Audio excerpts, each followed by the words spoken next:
Hola, muy buenos días. Espero que todos se encuentren muy bien. Hoy desde la Federación Mexicana de Diabetes estamos presentando, compartiendo con todos ustedes, pues este panorama general sobre los criterios y métricas que va a utilizar el Protocolo Nacional de Atención Médica, PRONAM, así es como ustedes lo van a estar escuchando, lo van a leer, sobre diabetes tipo 2 y síndrome metabólico para este primer nivel de atención. Me presento, yo soy Mónica Hurtado González, soy nutrióloga, educadora en diabetes y soy gerente académica aquí en la Federación Mexicana de Diabetes. Y hoy tengo el gusto de compartir este espacio con todos ustedes. Dejen presentarles al doctor Yamamoto, Jorge Yamamoto. Él es nuestro presidente médico en esta actual administración y el día de hoy va a compartir con nosotros un mensaje. También quiero decirles que se encuentra con nosotros la licenciada Gisela Ayala, quien es nuestra directora ejecutiva, y también se encuentra la doctora Alma Vergara, quien hoy en representación del Consejo de Salubridad General está con nosotros y ella es quien nos va a compartir más información sobre estos PRONAM. Quiero dar la bienvenida y la palabra al doctor Jorge Yamamoto. Adelante, doctor. Hola, muchas gracias por la presentación, por la invitación, muy buenos días y muchas gracias a todas y a todos por asistir a este webinar que tiene por objetivo conocer mayores detalles de los protocolos nacionales de atención médica, por sus siglas PRONAM. De igual forma, aprovechar el espacio para dar la presentación de nuestros panelistas y agradecerles su tiempo para participar y compartir valiosa información que para todos los profesionales de la salud que nos acompañan. Para la Federación Mexicana de Diabetes es muy importante hacerles llegar esta información de primera mano, que estos documentos nos permitirán unificar la atención de condiciones crónicas que actualmente están en el foco de la salud en nuestro país. Nuestro enfoque será el PRONAM, dirigido a diabetes y síndrome metabólico. Deben saber que la diabetes tipo 2 es una condición crónica que afecta no solo los niveles de glucosa en sangre, sino que generalmente se acompañan de otros factores de riesgo metabólicos como obesidad, hipertensión arterial, dislipidemias y alteraciones en el metabolismo de los lípidos y carbohidratos. Esto configura un panorama que denominamos síndrome metabólico, un conjunto de condiciones que elevan significativamente el riesgo de complicaciones cardiovasculares y otras comorbilidades. El PRONAM enfatiza la identificación temprana y oportuna de estos factores mediante el tamizaje rutinario, especialmente en pacientes mayores de 45 años o con antecedentes familiares y factores de riesgo que todos hemos visto, fortaleciendo así la detección y seguimiento por parte de los profesionales de la salud. Asimismo, el protocolo promueve un abordaje multidisciplinario que incluye el tratamiento médico, la adopción de hábitos de vida saludable, la educación continua y el seguimiento sostenido para mejorar el control glucémico y metabólico, y así prevenir complicaciones mayores que puedan afectar la calidad de vida de las personas con diabetes y con síndrome metabólico. Este modelo integral y preventivo es fundamental para reducir la carga de estas enfermedades en nuestra población, pero sobre todo avanzar hacia un sistema de salud más eficiente y centrado en el bienestar de los pacientes. Por todo esto es muy importante su presencia de cada uno de ustedes, los profesionales de la salud. Muchísimas gracias.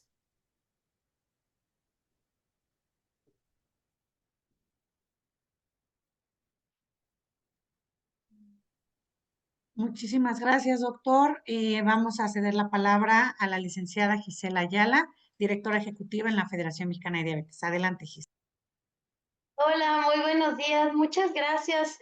A nombre de la Federación Mexicana de Diabetes es un enorme gusto estar esta mañana con profesionales de la salud interesados porque sabemos que están conectados o posteriormente darán un espacio de sus apretadas agendas a esta sesión. Como bien dice Moni, como ha comentado el doctor Yamamoto, pues los PRONAM son una oportunidad desde nuestra institución que acaba de cumplir 37 años de existencia, vemos exactamente a estos documentos como un punto de partida de algo que la sociedad civil está solicitando y siempre proponiéndose para formar parte de un mejor tratamiento de las personas, no solamente de quienes ya han recibido un diagnóstico, sino también una oportunidad de prevención. Para la Federación Mexicana de Diabetes, estos son herramientas fundamentales y por eso es que quisimos hacer esta sesión esta mañana, invitarlos a participar, invitarlos a que pregunten.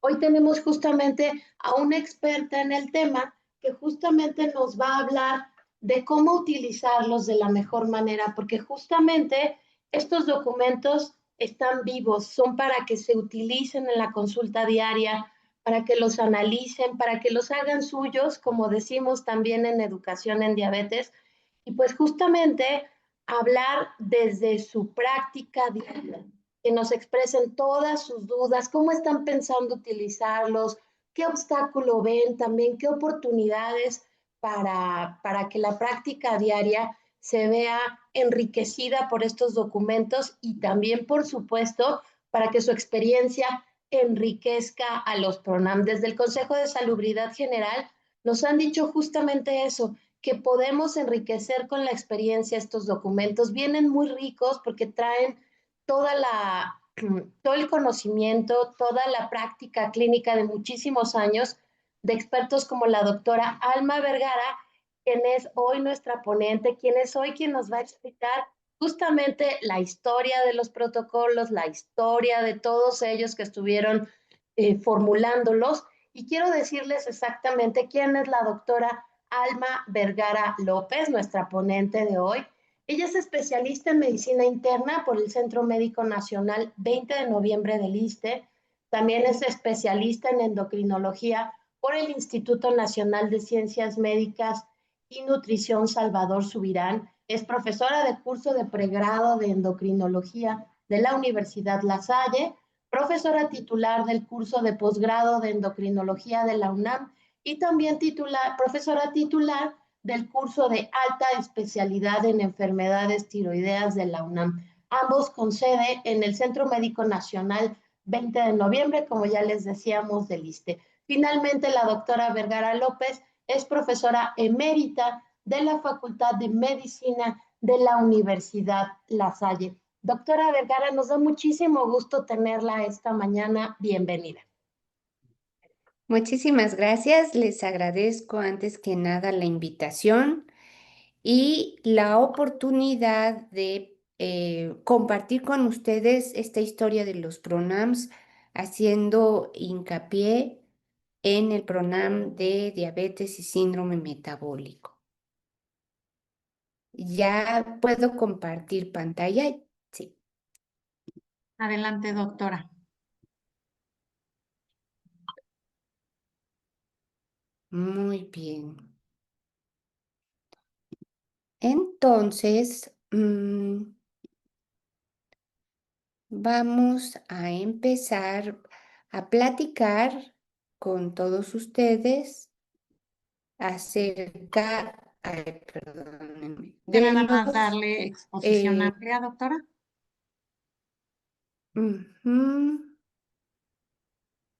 Sí, es que presioné un poquito abajo. Compartir con todos ustedes esta breve historia que vamos a hacer acerca de los PRONAMs y por qué son relevantes para después platicar específicamente del PRONAM de diabetes y síndrome metabólico. Pues miren, estos protocolos son una serie de documentos que se elaboraron por diferentes grupos de expertos de diferentes especialidades y participaron expertos de todas las instituciones médicas del país. Se trabajó de manera conjunta para elaborar estos lineamientos generales de diagnóstico y tratamiento de las enfermedades más prevalentes y con la mejor evidencia científica. Ustedes ya saben que un eje prioritario de la administración actual es el programa de República Sana en materia de salud. Y el objetivo es fortalecer el primer nivel de atención, ya que es la puerta de entrada al sistema de salud y que debe tener como función proporcionar una atención accesible, integral, continua y centrada en el paciente.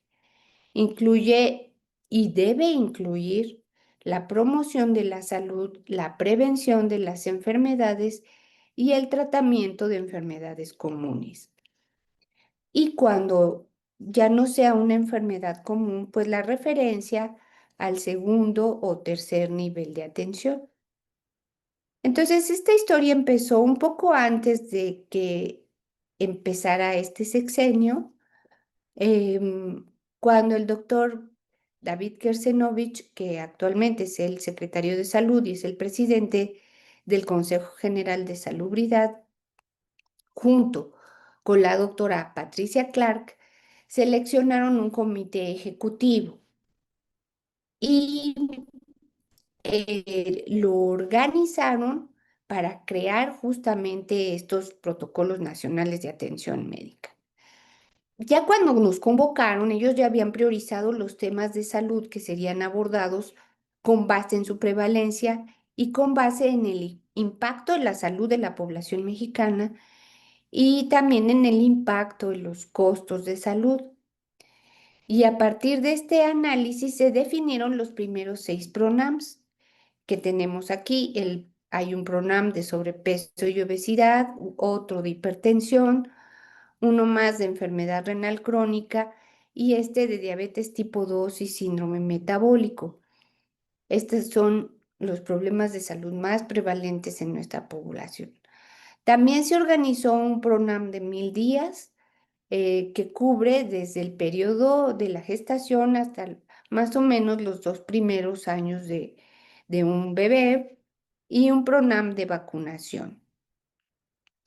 Entonces, los 4 primeros representan todos enfermedades crónicas no transmisibles que son responsables del 80% de la carga en salud. Y así tenemos la obesidad y el sobrepeso con unas prevalencias del 38.3 y 36.9. Al sumarnos nos da esta cifra de en el adulto de sobrepeso y obesidad del 76%, que es un porcentaje muy alto, es un problema muy serio y que es el preámbulo del siguiente problema, la hipertensión arterial, que tiene una prevalencia aproximada del 31%, teniendo en cuenta que hay pacientes que no se diagnostican. Después está el PRONAM de enfermedad renal crónica, que tiene una prevalencia del 15% aproximadamente, y el de diabetes tipo 2 y síndrome metabólico, la prevalencia de la diabetes tipo 2 es de 18.3% y la del síndrome metabólico varía dependiendo de la definición del síndrome metabólico entre 35 y 40%. Entonces, como pueden ustedes ver, todas estas enfermedades son muy prevalentes. Y los dos protocolos, del de 1010 y el de vacunación, están específicamente dedicados a la prevención. Y también están muy interesantes y muy útiles. Miren, aquí tenemos las 10 principales causas de muerte de nuestra población. Em, Tenemos en primer lugar en total en hombres y mujeres las enfermedades del corazón. Y justo la obesidad, el sobrepeso, la hipertensión y la diabetes tienen mucho que ver con esta primera causa de mortalidad. En segundo lugar, también hombres, mujeres y en total está la diabetes mellitus, que tiene como precedente también el sobrepeso, la obesidad, el síndrome metabólico, ¿no? Y culmina, digamos, con la diabetes mellitus y sus complicaciones. Después vienen los diferentes tipos de cáncer y también es importante mencionar que pacientes con sobrepeso, obesidad y diabetes tienen mayor prevalencia de determinados cánceres en la población. Por ejemplo, aquí en mujeres, enfermedades cerebrovasculares en total en séptimo lugar, en mujeres en cuarto, en los hombres en octavo, que también podrían contar con la mortalidad cardiovascular, que está muy en relación con los problemas metabólicos.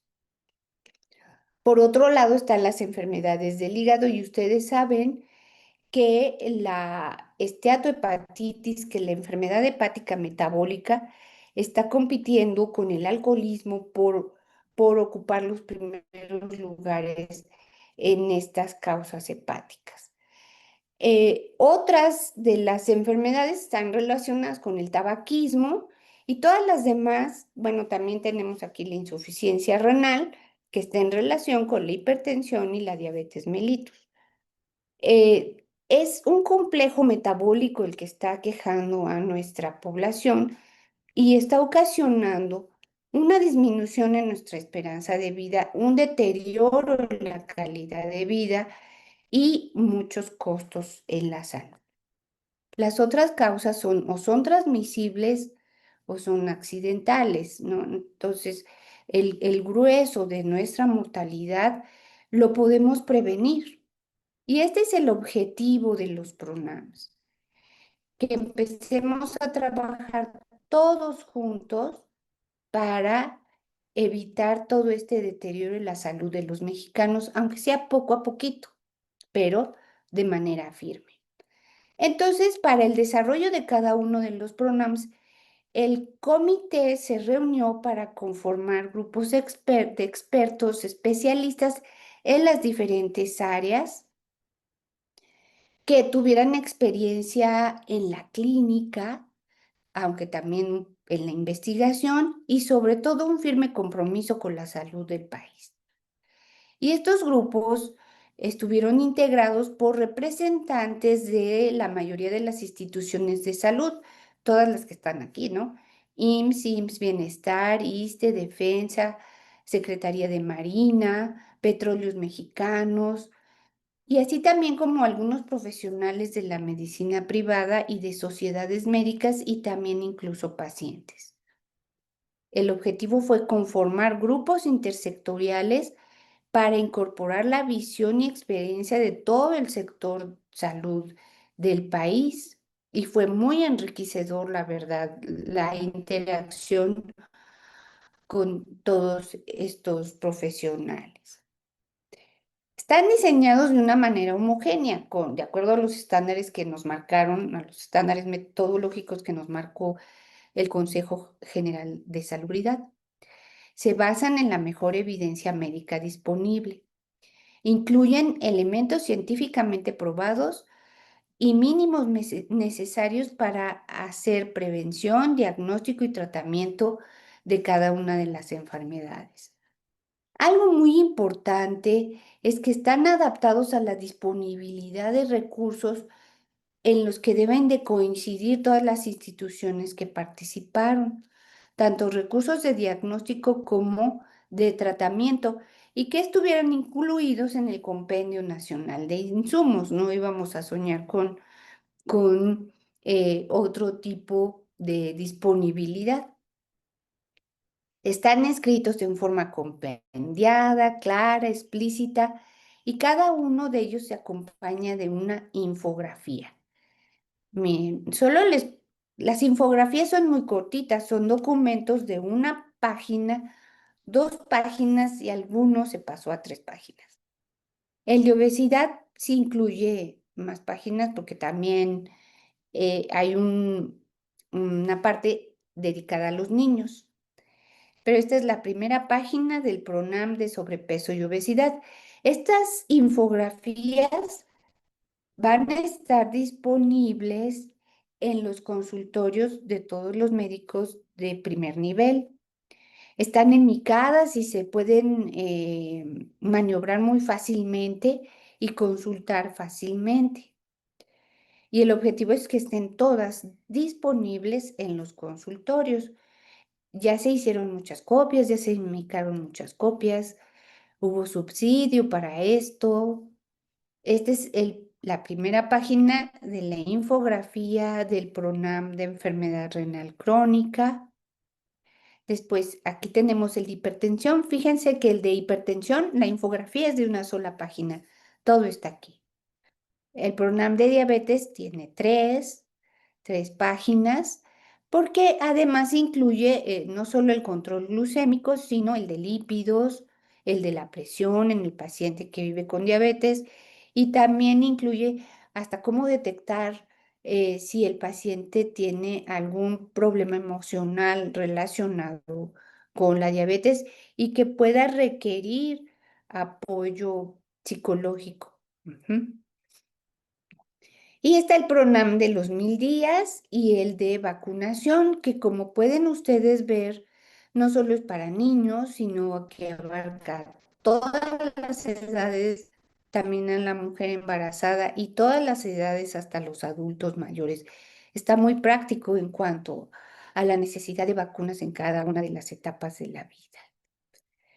¿Cuáles son los beneficios de utilizar estos documentos?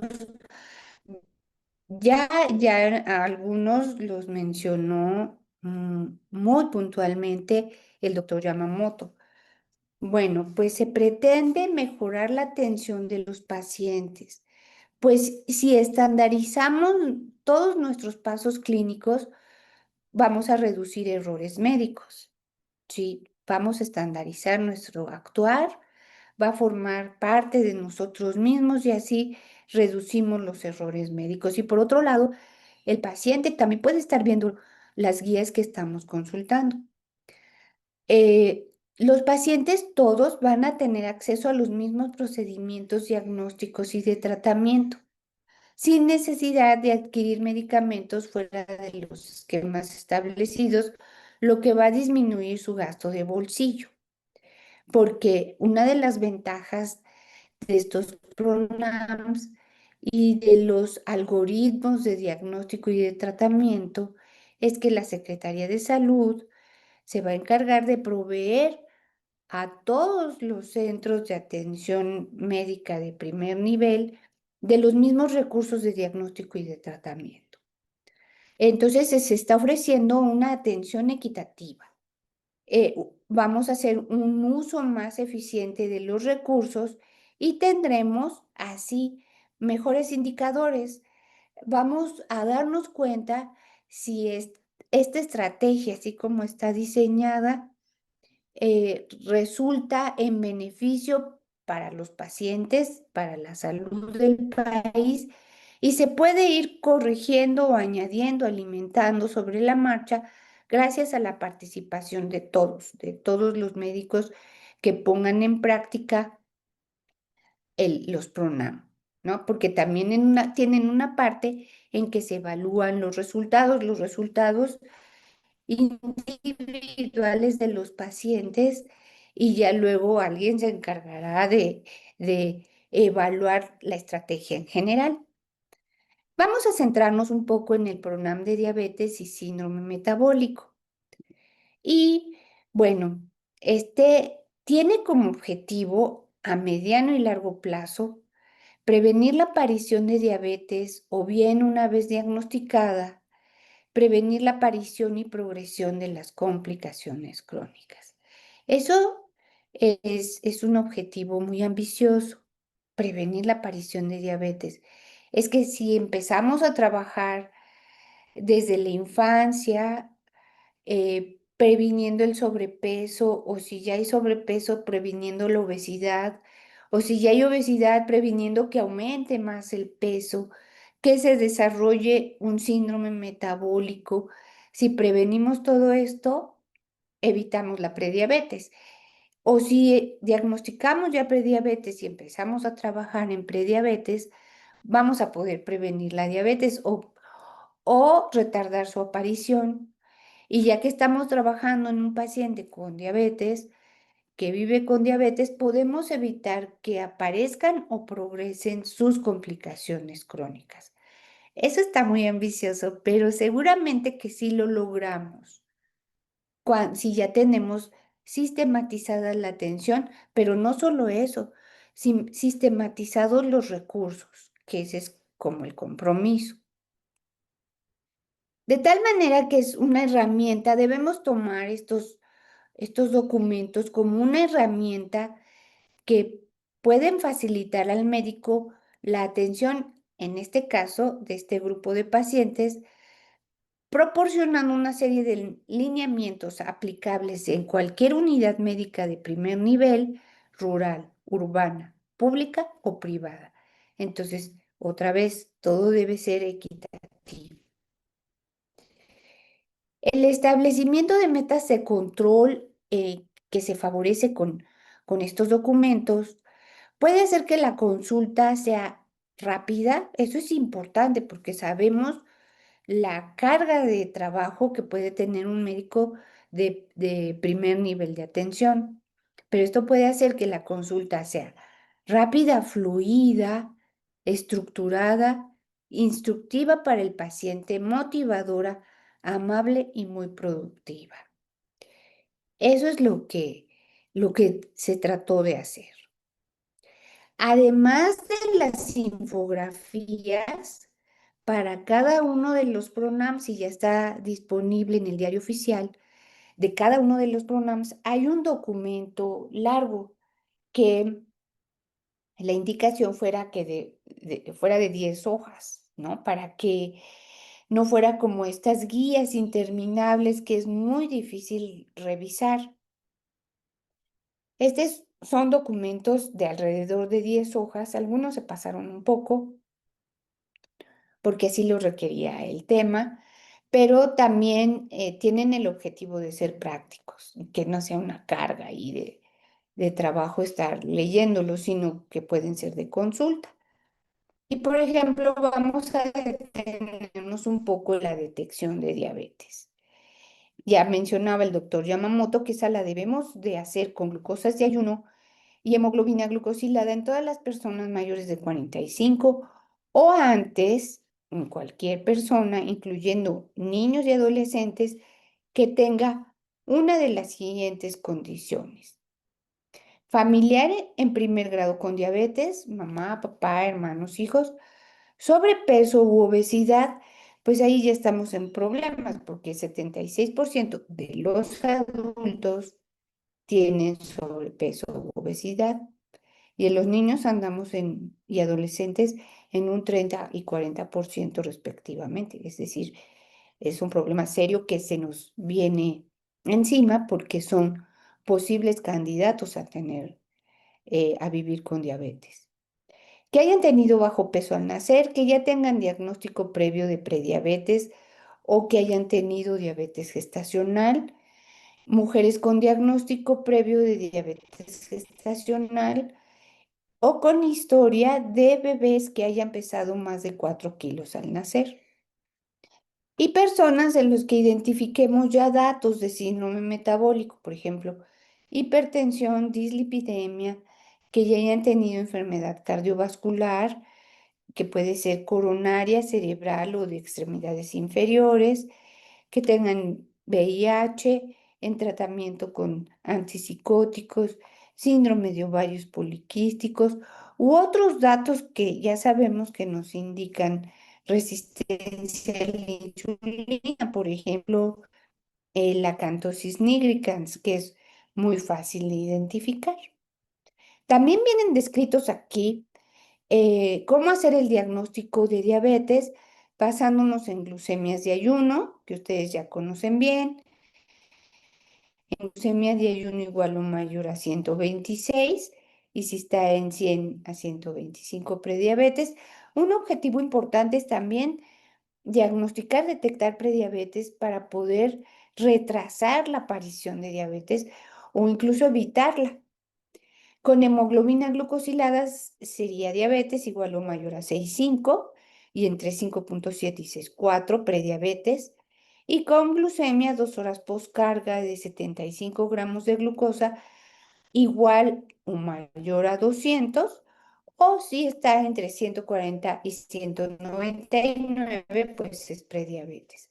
O bien con el criterio tradicional, que es glucemia de más de 200 en cualquier momento del día, no necesita ayuno, pero ya con síntomas. Ojalá no hagamos el diagnóstico ya así, porque es cuando acude el paciente al médico, cuando ya está teniendo sintomatología, polidipsia, poliuria, polifagia o pérdida de peso. Ojalá hagamos diagnóstico incluso de prediabetes o de diabetes cuando el paciente todavía está sintomático, porque quiere decir que estamos haciendo el diagnóstico de manera oportuna. Cuando ya lo hacemos con las famosas polis, ya puede tener varios años de evolución el paciente. También viene un apartado de cómo hacer diagnóstico de síndrome metabólico con los criterios ajustados a nuestra población, sobre todo en circunferencia de cintura, que justo son criterios modificados para nuestra población por la Federación Internacional de Diabetes. Y aquí los tienen ustedes. Es en adultos y también el apartado de niños, cómo hacer el diagnóstico de síndrome metabólico en niños entre 6 y 18 años de edad. Como sabemos, una vez que hayamos diagnosticado ya sea prediabetes, diabetes o síndrome metabólico, pero aquí enfocados más a un paciente que ya vive con diabetes, pues debemos hacer una historia clínica completa. Vamos a registrar todos los datos del paciente, todos sus otros diagnósticos, incluyendo la fecha de inicio de la diabetes y la fecha de inicio de la detección de las complicaciones que ella tenga identificadas, al igual que sus desenlaces cardiovasculares.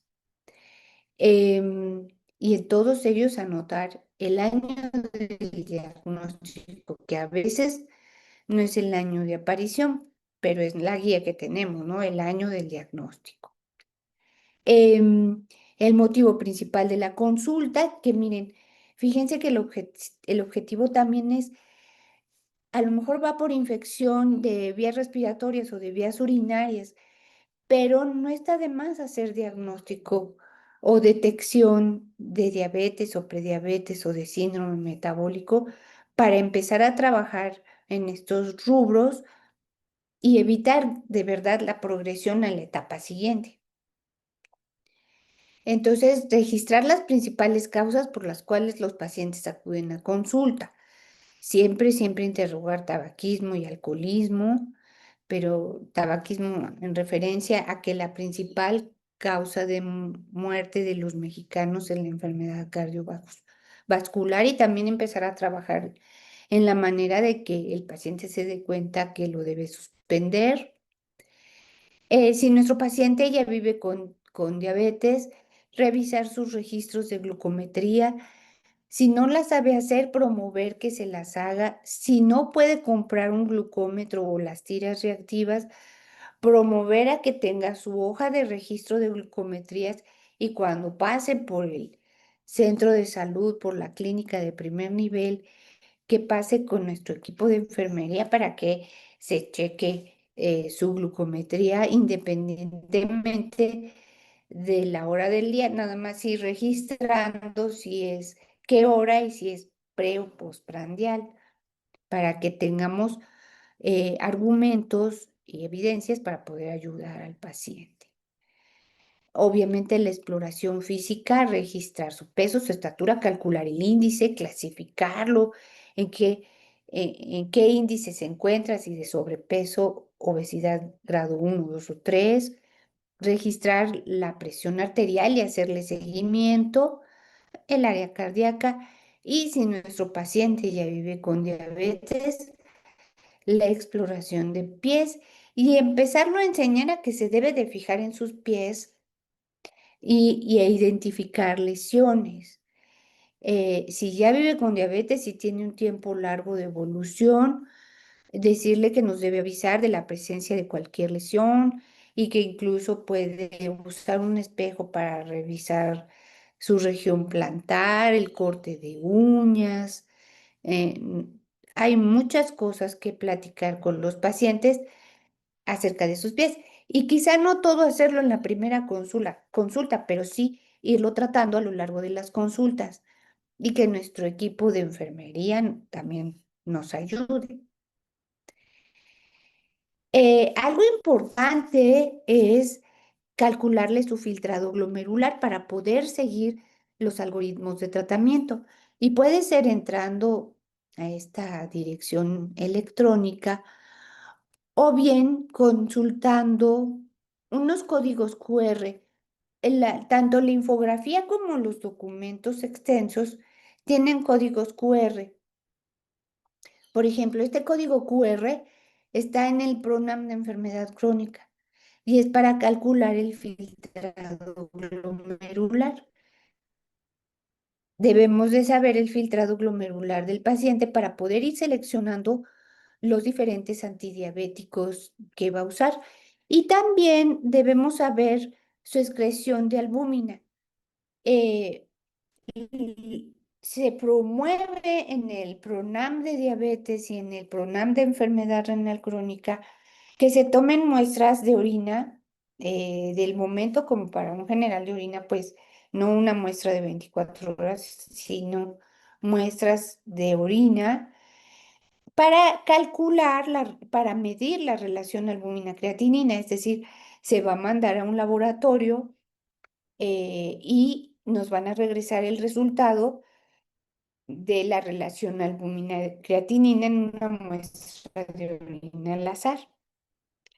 Em, Esto se está implementando, ya el IMSS y el IMSS Bienestar están implementando estos centros en donde se van a poder hacer las pruebas de laboratorio y la forma de hacer un recorrido recogiendo las muestras en los diferentes centros de forma sectorial. Ujú. No van a ser muchos los exámenes que hagan estos laboratorios, pero sí los indispensables para dar una buena atención a nuestros pacientes. Por ejemplo, va a estar la química sanguínea, la albúmina urinaria, los lípidos, el general de orina. eh, Debe estar disponible para que podamos hacer una buena evaluación de nuestro paciente. También lo debemos enviar al servicio de oftalmología desde la primera consulta y después una vez al año, y si está bien, puede ser cada 2 años, ya nos irá diciendo el oftalmólogo. Esto sí tiene que ser un envío a un hospital de segundo nivel o de tercer nivel, el más cercano en donde haya servicio de oftalmología. Y fíjense, siempre debemos hacer mucho hincapié en las metas de control metabólico que deben alcanzar los pacientes, porque las debemos alcanzar junto con ellos. Lo que debemos hacer es ofrecerles ayuda para alcanzarlas y motivarlos diciéndoles que si él alcanza esas metas de control, va a evitar la aparición y progresión de las complicaciones crónicas. Y yo ahí me aprovecho un poco de lo que me platicó el paciente de su historia clínica y de los miedos que tiene de acabar, por ejemplo, con falla renal, como alguno de sus familiares, con amputación de una extremidad como algún otro familiar o con amaurosis, de tal manera que creen que eso es inevitable.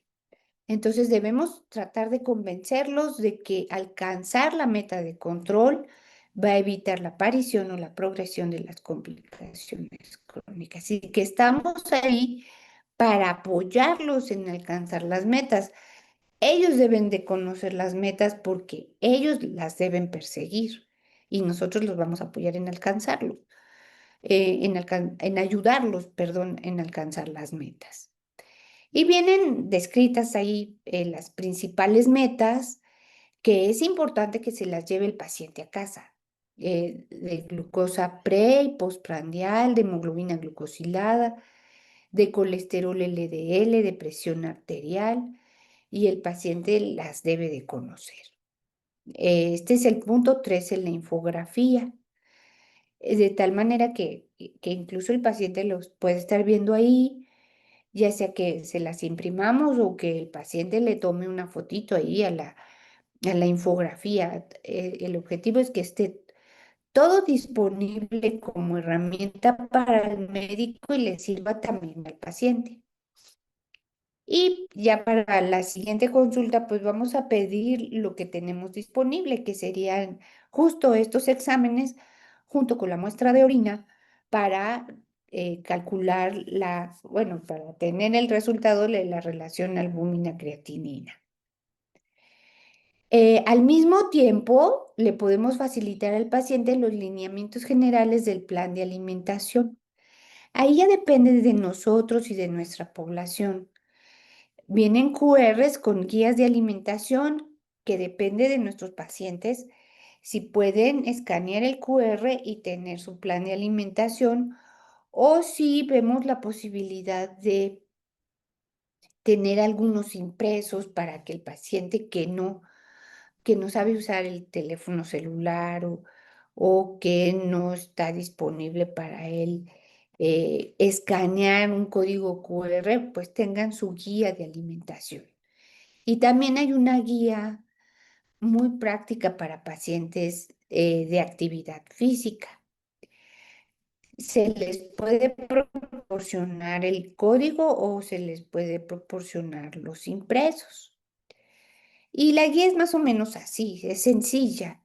¿Qué alimentos puede aumentar? Ujú. ¿Cuáles debe evitar? Quizá aquí si no debemos usar, están prohibidos, pero sí debemos fomentar que se evite, porque prácticamente pues, están prohibidos, ¿verdad? Por ejemplo, las bebidas azucaradas, los refrescos, que en algunas comunidades pues es el agua de uso. Debemos de ver la forma de que eso no siga ocurriendo. La comida rápida, lo que llamamos chatarra que viene en bolsitas. Todos tienen azúcar añadido, sodio añadido, grasas transaturadas de mala calidad que no solo favorecen el incremento de peso, sino la enfermedad cardiovascular, la aterosclerosis. Y bueno, aquí vienen descritos, el paciente lo puede tener presente. A veces a lo mejor con la ayuda de de nuestro equipo de trabajo social, hasta podemos, no sé, alimentos que deben evitarse y hacerlo grandote y que esté ahí pegado. Esto lo volví a poner porque sí hay que hacer hincapié en evitar bebidas azucaradas, aunque sean naturales, porque el paciente lo toma como su bebida, no como parte de su alimentación. Y ya sea que tenga sobrepeso u obesidad, no va a contar estas calorías de más extras. Y esto puede tener 240, 250 calorías de carbohidratos que son naturales, no está del todo mal, pero en un paciente con diabetes, que vive con diabetes, le produce picos de hiperglucemia. Y estas otras bebidas azucaradas, pues esas sí que no tienen nada de bueno y sí van a producirle picos de hiperglucemia, tienen exceso de sal, van a favorecer la hipertensión, hasta la litiasis renal por la calciuria que producen y el incremento de peso. Y poco a poquito hay que irlo trabajando. Estos son los alimentos que sí debe consumir, pero que va a moderar y que ustedes conocen bien. Y es, digamos, los alimentos naturales que consumimos todos diariamente. Nada más, quizá de acuerdo a la historia clínica, por ejemplo, decirle, debe bajarle a la fruta. Nuestros pacientes de las costas luego comen mucha fruta o en general todos, ¿no? Como que nuestra perdición son las porciones de pan entre tortilla y pan. Es un desastre, ¿verdad? Luego lo que hacemos. Muy bien. Y saben, seguramente ustedes ya lo conocen, el manual Viviendo con Diabetes, Vivir Bien. Se les puede proporcionar, está aquí en este código QR y lo pueden, ya sea que lo bajemos y se lo enviemos a los pacientes a su teléfono o que ellos escaneen el código QR. Como les decía, la infografía va a estar disponible en su consultorio y la puede ver también el paciente. Y aquí está también la dirección en donde podemos encontrar el documento extenso de 10 hojas, que también si ponemos en cualquier buscador Pronam diario oficial, vienen todos ya, ahí ya están en el diario oficial, vienen cada uno de estos 6 Pronams. Y ya para terminar, vamos rápidamente a escalar el tratamiento. Como viene descrito, no me voy a detener mucho, pero cómo vamos a escalar el tratamiento y cómo vienen los algoritmos de una forma muy sencilla. Estos son los medicamentos que deben estar disponibles en todas las unidades de primer nivel. Biguanidas, metformina, claro que también sulfonilureas, dapagliflozina y empagliflozina como inhibidores de CGLT2, la sitagliptina y la linagliptina y la semaglutida oral. También está disponible. Esta tablita está en este código QR y son los medicamentos con los que vamos a contar. Y como les mencionaba al principio, tenemos que conocer la relación albúmina-creatinina y el filtrado glomerular para empezar a diseñar el tratamiento del paciente. Ustedes saben que la monoterapia la vamos a empezar con metformina, que nuestra meta de control es menos de 7 y cuando ya no se alcance, porque muchas veces va a alcanzar la meta durante años, pero cuando ya no se alcance, vamos a ver si el peso del paciente. Si tiene menos de 30 de índice de masa corporal, es decir, si está en peso ideal o en sobrepeso, podemos agregar un inhibidor de DPP4 o un ISGLT2 o también una sulfonilurea si nuestro paciente tiene menos de 65 años. Pero si tiene un índice de más de 30, en esta selección vamos a incluir a los análogos de GLP-1, a los agonistas del receptor de GLP-1 en forma oral. Cuando no alcanzan la meta de control, esto lo podemos ir haciendo cada 3 meses, que es lo que mide la hemoglobina glucosilada en promedio de glucosa.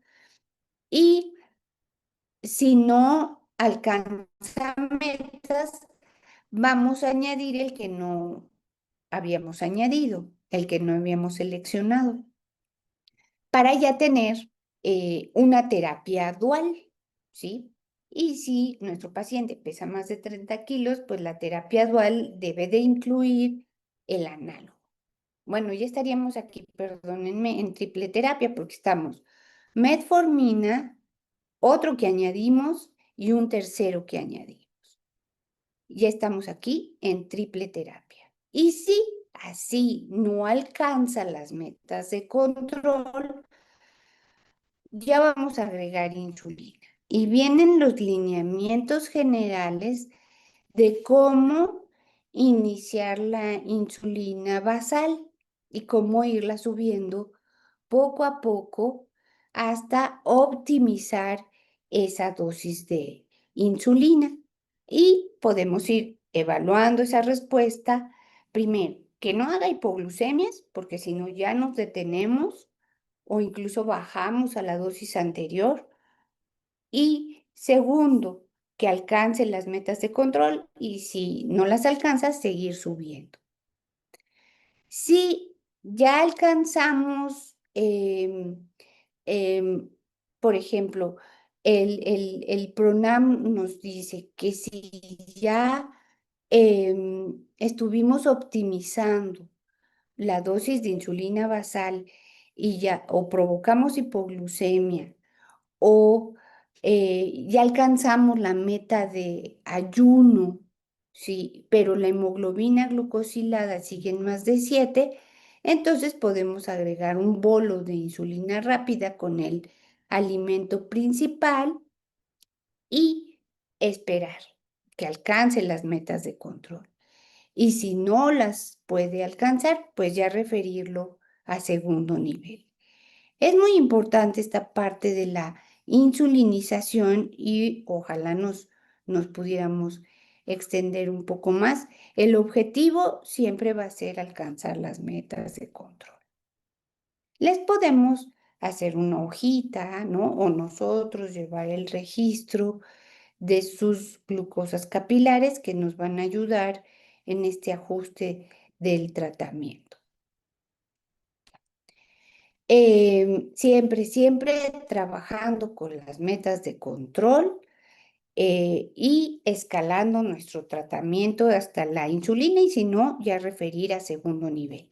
Y miren, cuando ya la relación albúmina-creatinina, cuando ya hay albuminuria, es decir, cuando ya es más de 30 o el filtrado glomerular ya bajó de 60, entonces vamos a iniciar los nefroprotectores después de la metformina. Y esto sería inhibidor de SGLT2 o agonista del receptor del GLP-1. Y miren, también aquí ya cambia la meta. Si ya tiene daño renal, la meta ya va a ser más de 8, digo menos de 8, no menos de 7. Y si está en más de 8, pues añadir el que no habíamos añadido al principio. Y otra vez reevaluar a los 3 meses. Y si no alcanzamos la meta, aquí se pone en 3 meses, pero a lo mejor alcanza metas y le duran esas metas años antes de que escalemos, ¿no? En el algoritmo. Y finalmente agregar la insulina basal, tratarla de optimizar y si no logramos alcanzar las metas, referirlo a segundo nivel. Esto es muy resumido, pero ya tenemos que terminar y voy a terminar con estas conclusiones. Pues el PRONAM de diabetes tipo 2 y síndrome metabólico lo debemos de ver como una herramienta práctica que nos permite estandarizar la consulta para hacerla sistematizada y fluida y que no resulte en una consulta en la que estamos regañando al paciente, sino mejor trabajando juntos para alcanzar unas metas y hacerle ver las que no alcanza y las que sí alcanza y felicitarlo por las que sí alcanza. Entonces, no solo las debe aplicar el médico, debemos involucrar a nuestro equipo de salud. Si tenemos equipo de enfermería o de trabajo social o de nutrición, claro que eso no existe en todos los lugares y a veces trabaja uno un poco solo, pero, pero también involucrar al paciente. Esto en un futuro debe reflejarse en una disminución en la aparición y progresión de las complicaciones crónicas y a corto plazo vamos a tratar a los pacientes con más equidad, pues el compromiso de facilitar el acceso a los exámenes de laboratorio y al tratamiento debe redundar en esto, en tratar a todos nuestros pacientes con más equidad. Bueno, pues yo les agradezco mucho y con estas conclusiones he terminado. Muchísimas gracias, doctora. La verdad es que este panorama rápido amplio, bueno, creo que nos deja, por supuesto, la espinita para quienes todavía no lo conocían, pues de buscar nuevamente, ¿no? O inmediatamente más bien estos PRONAM, estas guías. Yo los invito a que vayan directamente a la página, vean, estudien, analicen todos los documentos y, por supuesto, como tú bien lo dices, que lo llevemos al consultorio. Ahorita me encantó esta recomendación de hagámosle una hojita. En verdad, creo que sabemos que en primer nivel tenemos una limitante que es el tiempo, ¿no? Que se le dedica a cada consulta. Sin embargo, pues si vamos a estar al menos un año en ese consultorio o 6 meses, tratemos de trabajar de cierta manera con nuestros pacientes y a lo mejor hoy le dices que lo busque aquí o le dices al nieto, le dices al sobrino, a la hija que lo acompaña que acompaña a la persona y poco a poco ir compartiendo esta información. Tenemos ya algunas preguntas, doctora, que me gustaría hacértelas para que Claro. nos vayas tú explicando un poco. Nos comenta Leslie Chávez, muchas gracias Leslie. ¿Por qué en la guía alimentaria sugieren dar al menos 2 tazas en alimentos como betabel, brócoli, zanahoria, jícama y cebolla? Em, Hay algunos vegetales que no son libres. La mayoría de las hojas verdes, sí, puede ser la cantidad, tampoco no es que no tenga calorías, pero es mínimo. Pues usted es licenciada en nutrición, ¿verdad? Entonces, de algunos alimentos prácticamente no hay límite, que serían, en resumen, las hojas verdes, chayotes, pepinos, pero hay otros vegetales que sí tienen un límite que les decimos como de la clase 2, que serían el betabel, la cebolla, por ejemplo, el chile poblano, no sé, que sí tienen que, las zanahorias, ¿verdad? Porque luego también se hacen unos como licuados, ¿no? Estos no son del todo libres, entonces sí debe de haber como un límite, ¿verdad? Por eso es que viene así indicado. Claro, y recordemos también que estas son recomendaciones generales, ¿no? Al final Generales. nosotros tenemos que trabajar con nuestro consultante, nuestro paciente, directamente en el consultorio y esto me recuerda, y aquí ya hay algunas compañeras nutriólogas, pues al final cuando tienes también a un paciente, un consultante que vive con diabetes tipo 2, pero también ya está en diálisis, por supuesto que aquí hay que hacer mayor énfasis, aunque la recomendación diga 2 tazas, si el paciente tiene potasio, fósforo arriba, pues obviamente vamos a reducir la cantidad de verduras que vamos a dar y obviamente como estas recomendaciones que ya aquí también nos hace Miam Tun, ¿no? Que por ejemplo, cuando cocemos algunas verduras, pues evidentemente se van a activar estos hidratos de carbono y nos van a dar un sabor dulce, ¿no? Entonces, todo tiene que ver, pero obviamente dando esta recomendación individualizada y totalmente personalizada. También nos pregunta Adrián, ¿cuáles son las unidades? Fíjate aquí que de acuerdo a tu presentación, ¿cuáles son las unidades? ¿Miligramos sobre litros o miligramos por decilitro para el cálculo de RACO? Creo que venía en una de tus diapositivas. Viene en miligramos por gramo de creatinina, así, miligramos sobre gramo de creatinina, porque se saca esa relación y ya nos van a dar el resultado. Ujú. Ya lo vamos Exacto. a obtener para poder saber si es más de 30 o menos de 30. Fíjese que esa es una de las primeras maniobras, saber la función renal del paciente para poderle hacer las indicaciones de su plan de alimentación, ¿verdad? Como usted bien decía, y de sus medicamentos. Y fíjese que lo ideal sería que en cada unidad, además de un equipo de enfermería y un equipo de trabajo social, hubiera un equipo en nutrición. Pero aunque eso es algo que está planeado a largo plazo, sabemos que eso no ocurre siempre, ¿verdad? Ojalá en todos em, los consultorios de primer nivel de atención tuviéramos todos ese apoyo. Pero también sería conveniente, nosotros con nuestra interacción del paciente le podemos hacer recomendaciones que van a ser muy útiles.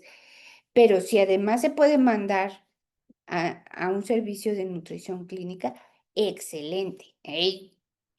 Lo van a hacer mucho mejor, ¿no? Que nuestras recomendaciones médicas.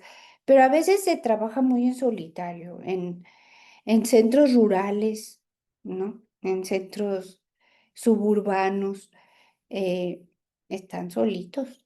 Ujú.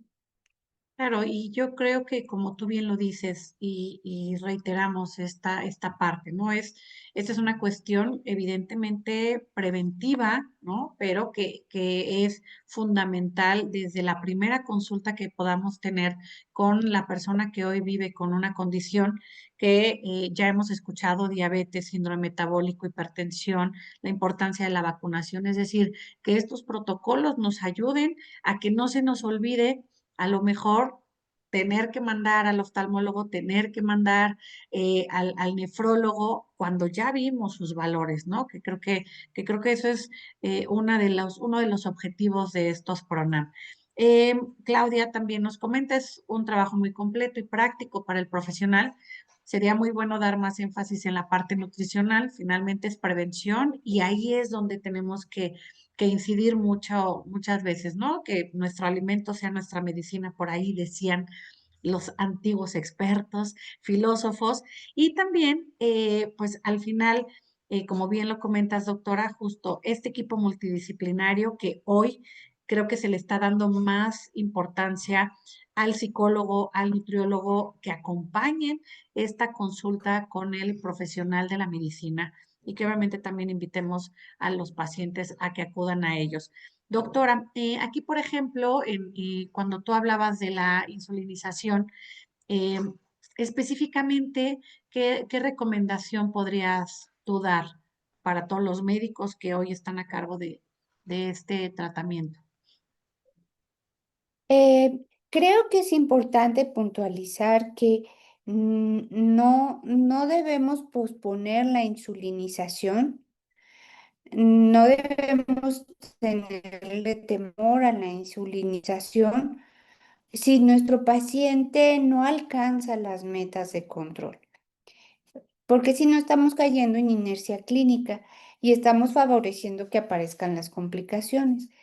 Puede ser despacio, por ejemplo, viene iniciar 10 unidades, ¿sí?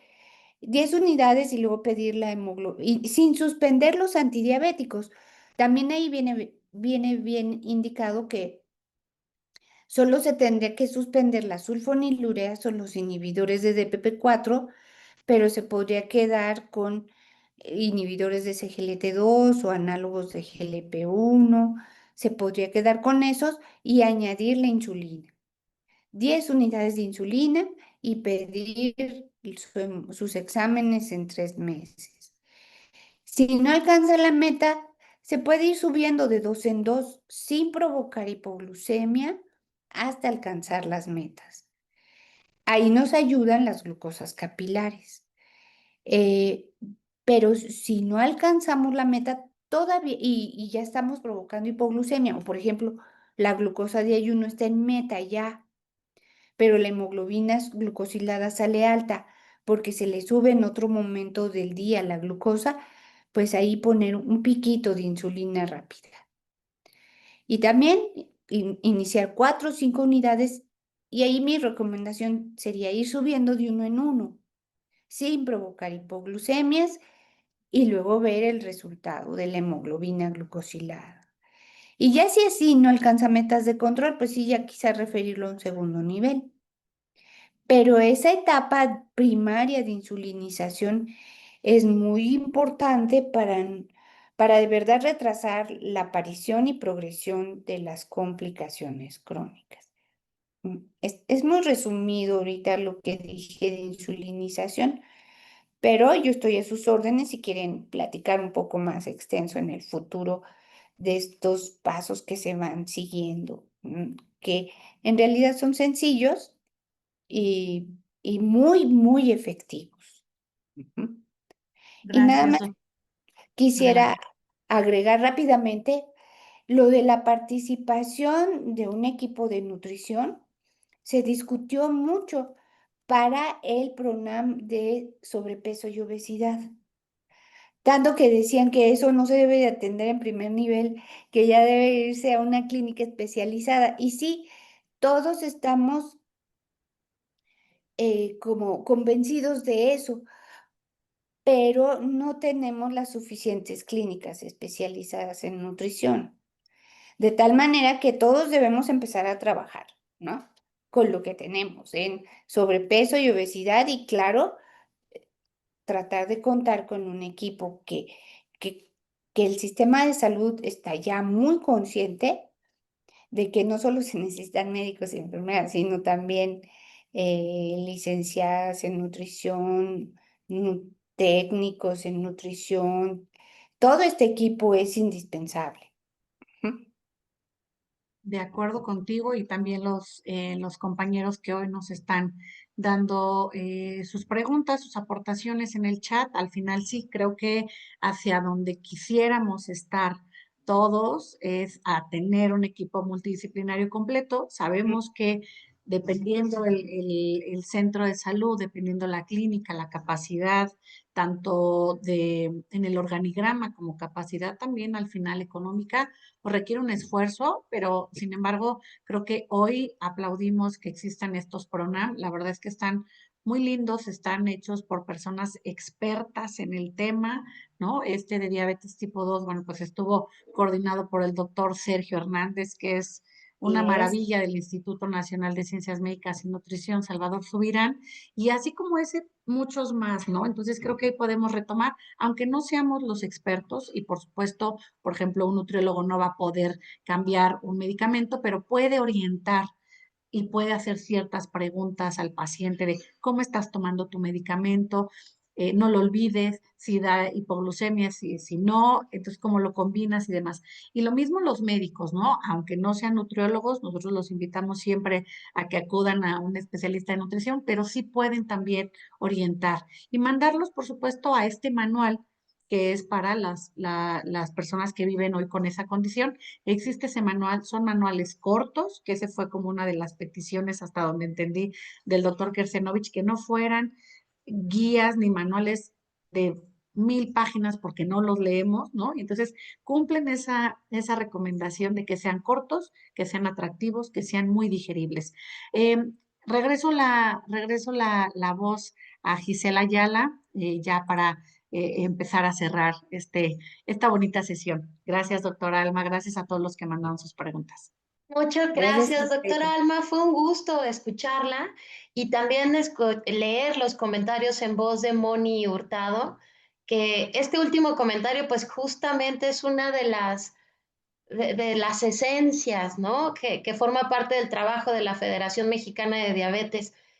Equipo multidisciplinario tomando decisiones con un único objetivo en común, que es el bienestar de las personas en riesgo de desarrollar diabetes o ya con una diabetes diagnosticada. Entonces, pues creo que llegamos a un buen número de asistentes. Vale la pena indicar también que vamos a tener esta sesión en el canal de YouTube de la Federación Mexicana de Diabetes para que la puedan compartir con sus colegas, con sus amigos, porque creo que la única manera de que estos protocolos nacionales de atención médica, doctora, cumplan su objetivo es que todo el equipo de salud los conozca y los utilice. Es lo que estamos buscando y la doctora Clark en una reunión entre la Federación Mexicana de Diabetes y el Consejo de Salubridad General, pues a eso nos exhortaba, a que entre todos logremos que estos documentos cumplan su objetivo. Así es que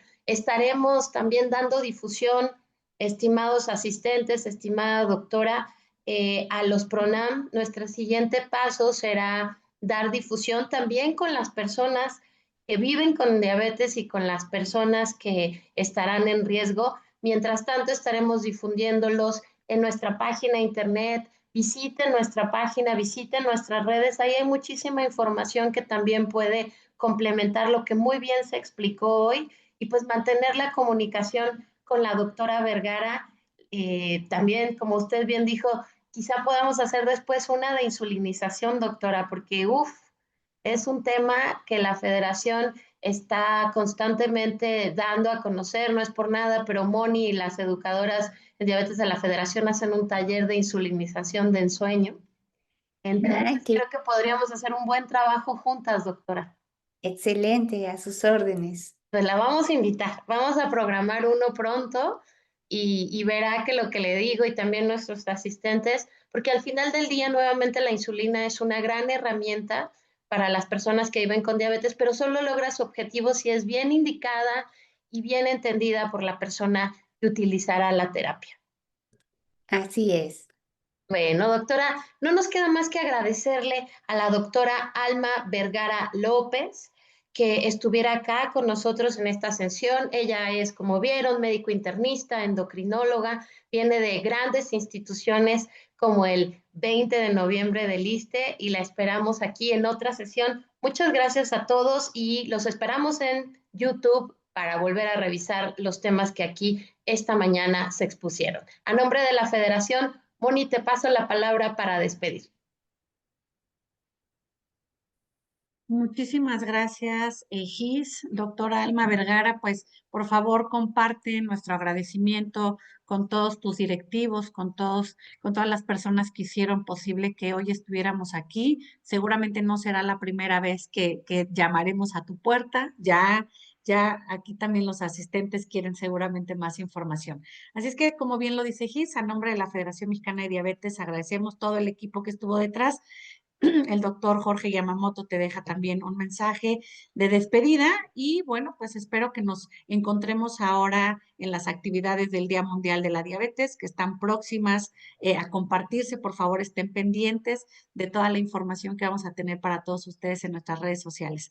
Muchas gracias a todos, Nayeli, Esperanza, Ivonne, Lorena, Adriana, Carlos Jesús Colomba, muchas gracias por estar con nosotros, permanecer aquí y pues espero que tengan bonito día. Muchas gracias, doctora Alma. Gracias a ustedes. Buen día. Buen día. Quedo a sus órdenes. Gracias. Gracias.